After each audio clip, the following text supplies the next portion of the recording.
Mon nom est Dembo Diakité, je suis chef de division promotion culture scientifique à la direction générale de la recherche et de l'innovation. Le stand que nous animons ici, c'est le stand dédié au ministère de l'Enseignement supérieur, de la recherche et de l'innovation, avec l'ASPA comme association accompagnatrice. Donc ici, nous travaillons sur le vide, l'air et le vide. Parce que nous savons tous que dans l'espace, les conditions sont extrêmement rigoureuses et les astronautes sont souvent confrontés à toutes les conséquences dues à l'absence de l'air. Et donc, ces expériences ont pour rôle de comprendre comment on doit se comporter lorsqu'on est dans le vide.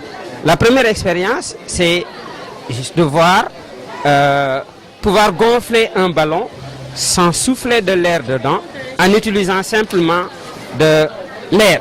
Donc nous utilisons pour cela une pompe à vide avec reliée à une cloche. Donc M. Ndour va monter le système, n'est-ce pas? Ici, on a relié la cloche à la pompe à vide qui est en train d'aspirer l'air qu'il y a sous la cloche.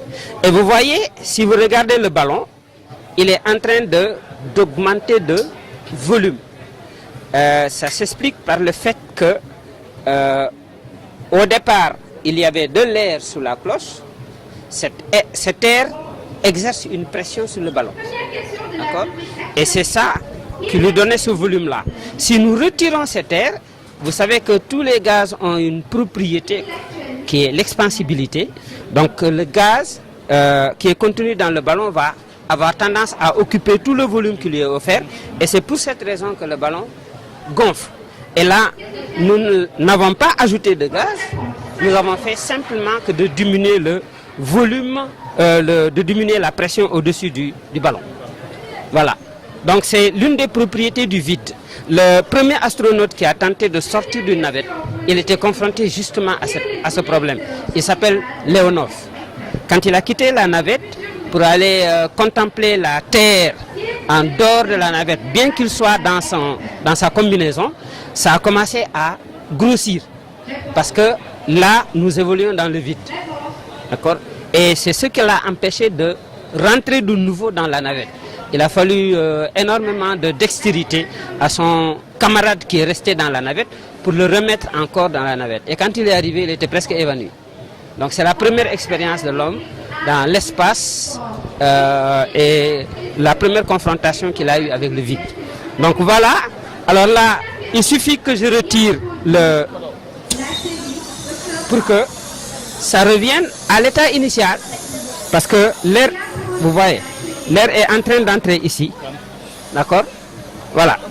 Donc la pompe, on avait aspiré l'air. Alors, on peut faire bouillir de l'eau à une température ambiante, sans avoir besoin de la faire chauffer. D'accord? Et nous allons tenter cette expérience aussi. Nous reprenons. Même chose. Donc nous allons aspirer l'air qu'il y a sous la cloche.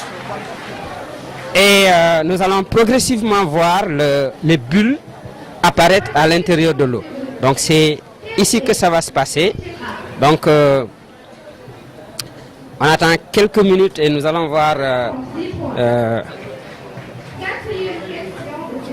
Voilà. Alors, normalement, quand on tire, vous voyez, à cause de la pression de l'air tout autour de la cloche, on a des difficultés à séparer la cloche avec le support. Ça veut dire que l'air est extrêmement lourd. D'accord? Si cet air-là disparaissait, nous tous, nos cages thoraciques ne seront pas capables de contenir nos poumons. On va grossir et à la fin, on va exploser. Voilà. Donc, on va voir ce qui va se passer ici dans quelques minutes à l'intérieur du liquide. Donc, on va continuer à aspirer l'air. D'accord? Bon, là, on commence justement à voir des bulles apparaître. Donc, on attend encore quelques minutes. quelques minutes, hein, ça va encore... Bon. Voilà. Alors, donc pourquoi l'eau va commencer à bouillir à cette température-là? C'est parce que l'eau bout à 100 degrés Celsius. Mais lorsqu'on est à la température, à la pression atmosphérique normale, lorsque on est en contact avec l'air atmosphérique. Mais ici, on enlève l'air. Et quand on enlève l'air, regardez déjà ici, l'eau qui est au rebord là, qui commence à bouillir. Et voilà. Là. L'eau à ces endroits-là. Donc on va continuer à observer ça. Et dans quelques minutes, le processus va commencer à s'enclencher. Et on va voir tout à l'heure. Donc l'eau bout à 100 degrés Celsius, à la pression atmosphérique normale. Lorsqu'on diminue la pression, l'eau bout à des températures qui sont beaucoup plus petites. Il est beaucoup plus facile de bouillir de l'eau quand on est en montagne que quand on est au niveau de la mer. D'accord? Et ça veut dire que les femmes qui font la cuisine tous les jours, lorsque on fait bouillir de l'eau dans une casserole, quand on ferme la casserole, on augmente la pression. Et là, l'eau, au lieu de bouillir à 100 degrés Celsius, ça va bouillir à 120 degrés Celsius. D'accord? Et quand on ouvre le récipient, quand on enlève le couvercle, là, l'eau est en contact avec l'air atmosphérique, ça va bouillir à 100 degrés Celsius. Donc ça va bouillir un peu plus vite lorsqu'on chauffe, quand c'est en contact avec l'atmosphère que quand c'est fermé. Donc c'est juste le contraire. Alors, mais pourquoi les cocottes minutes cuisent plus vite? C'est parce que, comme dans les cocottes minutes, nous avons la température d'ébullition de l'eau qui est autour de 120 degrés Celsius, tous les aliments qui sont à l'intérieur, à 120 degrés Celsius, commencent à mûrir. C'est pour cette raison-là. Alors que si on ouvre le récipient, les légumes, etc., l'eau va commencer à bouillir à 100 degrés Celsius, alors que les légumes n'ont pas encore commencé à se décomposer. Dans les cocottes minutes, les légumes commencent à se décomposer déjà avant que l'eau n'atteigne sa température d'ébullition. D'accord? Mais si c'est pour faire bouillir de l'eau simplement, mais faites-la bouillir en ouvrant le couvercle, en contact avec l'air. Vous voyez? Ok? Bon. Ça... Voilà. Là, c'est on appelle ça, quelquefois, la machine perpétuelle. D'accord? Parce que là, ce dispositif-là, on l'appelle l'oiseau buveur. L'oiseau buveur, il est connu. Il y a à l'intérieur un liquide, mais ça n'a pas commencé à bouillir. Je sais pas pourquoi. Il faut que ça commence. Donc là, l'oiseau buveur contient une substance chimique qui a une très basse température d'ébullition. D'accord? Donc, lorsque le vase qui est en bas, ce vase-là, est un peu plus chaud que le vase qui est au-dessus. Parce que le vase qui est au-dessus rentre en contact en permanence avec l'eau. Quand l'oiseau plonge le bec dans l'eau, ça permet de refroidir tout le tissu qui enveloppe le vase qui est au-dessus. Donc c'est ce qui permet de le refroidir. Et l'eau qui est en contact avec ce vase-là va s'évaporer en refroidissant le vase lui-même. Donc le vase au-dessus va être plus froid que le vase qui est en dessous. D'accord?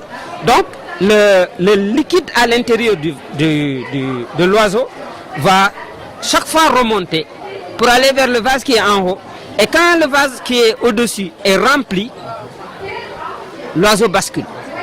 Bascule, le bec entre dans l'eau, ça se refroidit, et en se refroidissant, le liquide redescend pour remplir le vase qui est en bas, et c'est pourquoi l'oiseau rebascule encore dans le sens inverse. Donc on l'appelle l'oiseau buveur. Alors imaginons un dispositif mécanique qui serait animé de ça. L'énergie qui est consommée, c'est l'eau. C'est l'eau en fait, parce que c'est l'eau qui va s'évaporer et c'est ce qui permet à l'oiseau buveur de pouvoir basculer, de faire des mouvements. Donc ça, c'est pour l'oiseau buveur. Maintenant, il y a d'autres expériences aussi qu'on a faites avec la bouteille. Avec la bouteille. Donc ici, avec l'illusion optique, d'accord, que nous avons ici.